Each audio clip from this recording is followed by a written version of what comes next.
A lot of mystery around their personalities. How are you, J-Mac? I'm excellent. You know, Greg Cosell's a video guy. Maybe we have him break down the Russell Westbrook situation with the Lakers last night. Preseason, and the guy's creating drama. It's crazy. Not ideal.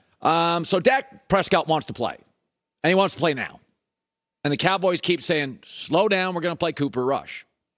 And let history be your guide.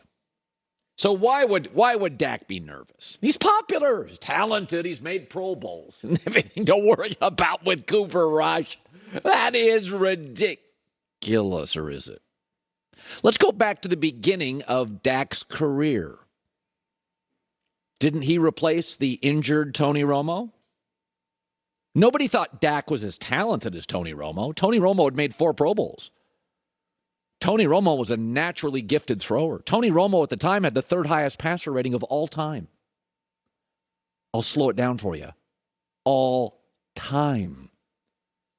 But Tony Romo got hurt again. And 4th round Dak was inserted. Dak was more mechanical than Tony Romo. Cooper Rush is more mechanical than Dak. The Cowboys suddenly really leaned into the run game to support Dak. The Cowboys are really leaning into the run game to support Cooper Rush. And Jerry Jones immediately had a great fondness for both Dak then and Cooper Rush now. Let history be your guide. Nobody thought Dak was as good as Tony Romo. Dak got off to a great start. Cooper Rush is off to a great start. This is what Dak sees. Dak's not stupid. He sees it. What if Cooper Rush goes to Philly and wins? Many believe that's the best team in the league.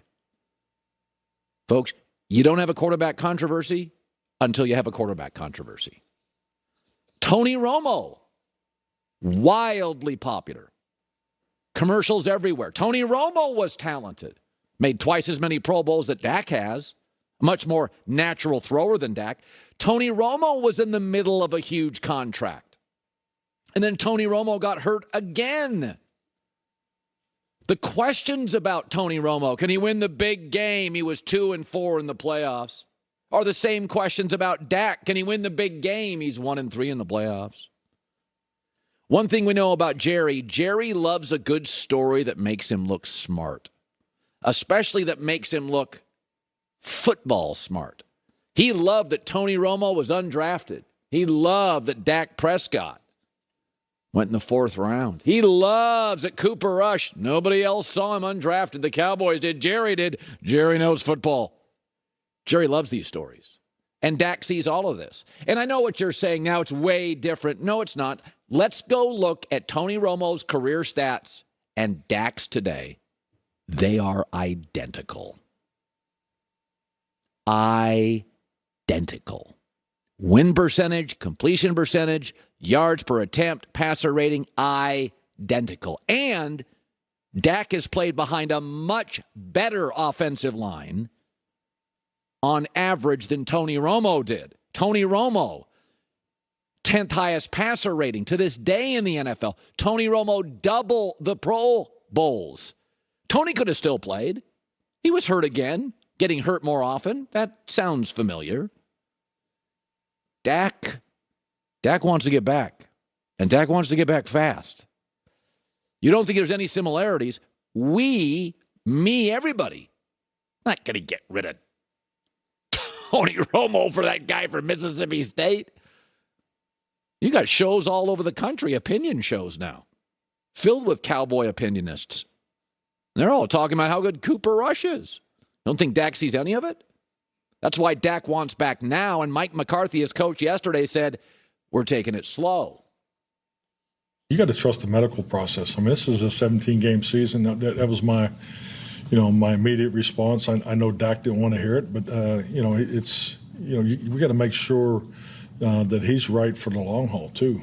So not that I'm saying we're being conservative, because, it doesn't really line up with him and the way he approaches, preparing for the play. But yeah, this really is following the medical timeline, and he's doing all the things you could possibly do and more to get ready. Let history be your guide. Dak knows how he entered this league. He can feel it. He can see it. He's hurt again. And this unknown guy, a little bit more mechanical, team leaning into the run game, the owners smitten with him. Wasn't that long ago. Cooper Rush wins against Philadelphia. Wait until you hear what people say then. That's why Dak wants back. All right, we in the media have to have more discretion than you, the fans. Fan is short for fanatic. Fans love all their prospects. Fans think every draft pick is going to be great. And of the 7 to 8 players you drafted, 2 will be bust, 2 will get hurt, 2 will underachieve, 1 will be great, and 2 will be good enough. You think they're all going to crush. Nobody ever looks at their draft and goes, we didn't nail it. So when Lamar Jackson came out for Baltimore, of course they thought he was going to be great. They thought Kyle Bowler was going to be great. They thought Joe Flacco was going to be great. So Raven fans always like to say to anybody that didn't love Lamar Jackson initially, you used to criticize him. Everybody did. His first year, he completed 58% of his throws. He couldn't win coming from behind. Of course I had my questions. I had my questions coming out, but it's okay to be wrong. What it's not okay to be is stubborn. That's not okay, ever. So another number came out yesterday. NFL Statistics released this. The best passer rating against the blitz this year? How interesting. Lamar Jackson, number 1 in the NFL. Okay, Colin, but he can't throw from the pocket. No, he's now tied for the NFL lead with 10 touchdown passes from the, quote, middle of the pocket.